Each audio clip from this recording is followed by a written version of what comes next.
Hello everyone, welcome back to Mellaview. Today we're examining the final episode of Love, Death, and Robot Season 4, For He Can Creep. Yet another feline-centric tale from the anthology. The year is 1757, at St. Luke's Hospital for Lunatics in London. A tattered poet huddles in the corner, accompanied by his cat, Geoffrey. This poet isn't fictional. He's the real 18th century English poet Christopher Smart, institutionalized due to debt, conflicts with his publisher, and what was deemed public displays of madness. Yet, during his confinement, he penned the masterpiece Jubilati Agno, containing verses praising his feline companion. For he is of the tribe of tiger. For he can creep. For he can see in the dark.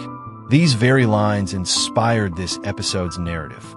One night, by flickering candlelight, Satan himself manifests in the asylum, not as some monstrous demon, but as an elegant gentleman bearing delicacies, attempting to bribe Geoffrey into allowing his human pet, the poet, to compose verses that would make all mankind bow to the devil. Geoffrey refuses and bites Satan, who then reveals his true form and engages the cat in brutal combat.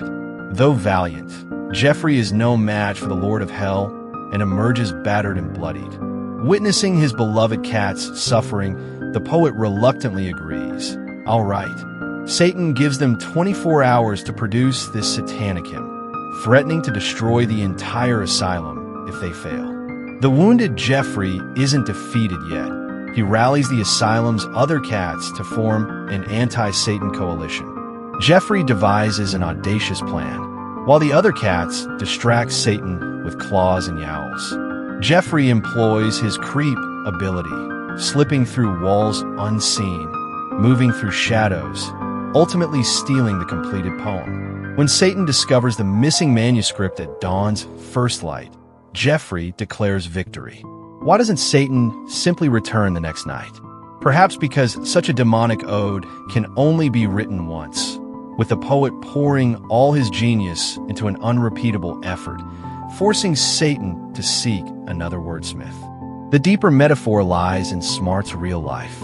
Controlled by publisher John Newbery, his works had to meet commercial demands or be labeled madness. His religiously fervent poetry was dismissed as lunatic ravings. Creeping represents not just feline stealth, but the poet's survival strategy, enduring oppression while awaiting opportunity. This adaptation spans 3 centuries. 1759, Smart writes Jubilati Agno in the asylum. 20th century, authors adapt the poem into a story of feline defiance. 2025, Love, Death, and Robots animates this dark fairy tale of literary resistance. Some see a cute story of cats saving the day, but others note the poet remains institutionalized, his victory merely temporary compromise. Like the real Smart who died impoverished in debtor's prison, his work only gained recognition posthumously. Compared to the season's violent sci-fi episodes, For He Can Creep stands apart with its classical literary/dark fable approach. Visuals mimic 18th century oil paintings contrasting asylum gloom with Satan's opulence. Baroque arias enhance religious atmosphere.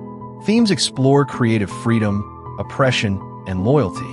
Though some critics found Satan's retreat anticlimactic, arguing it strayed from love, death, and robots' core themes, suggesting it should be renamed Cats, Religion, and Robots.